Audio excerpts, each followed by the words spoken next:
remember many of his pictures being born in the dark room, and this feeling of closeness to my father. I would ask him about the people in the pictures, and he would say, "These are our people." The story of Jewish photographer Roman Vishniac is told by his daughter Mara Vishniac. Some of the thousands of photographs he took are shown for the first time in this documentary called simply Vishniac. Roman Vishniac was born to a Jewish family in Tsarist Russia in 1897. From 1935 to 1938, he traveled through Eastern and Central Europe, taking pictures of local Jewish communities, not knowing that the life he captured on camera would soon be gone. Vishniac's photographs became the last documentation of everyday life in Jewish communities before the Holocaust. Director Laura Bialas spoke to Vishniac's daughter Mara and recorded her stories before she died in 2018. He was in all the places where things were happening.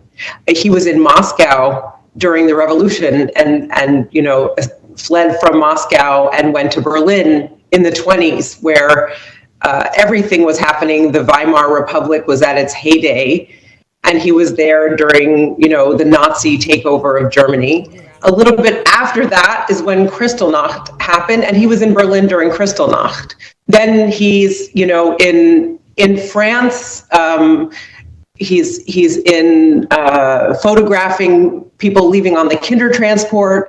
The documentary tells Vishniac's tale of how he lived through the start of the Holocaust in Europe and managed to avoid being sent to a concentration camp. Instead, in December of 1940, he and his family traveled from Lisbon to the United States.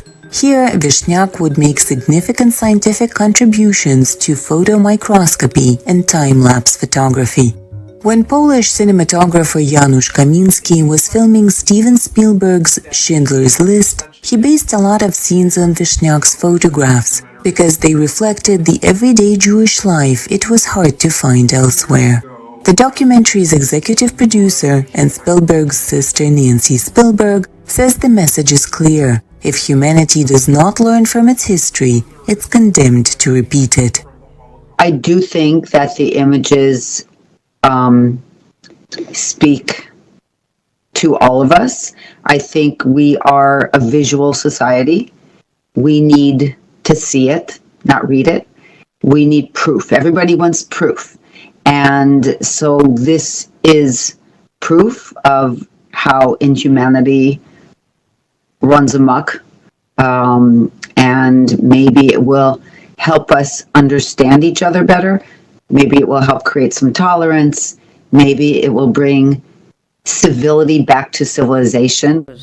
Documentaries like this can change minds and help remind people of horrific events that recede a little farther back in history every day. Vishniac is playing in select theaters around the US throughout this year. For Anna Nelson in New York, Anna Rice, VOA News.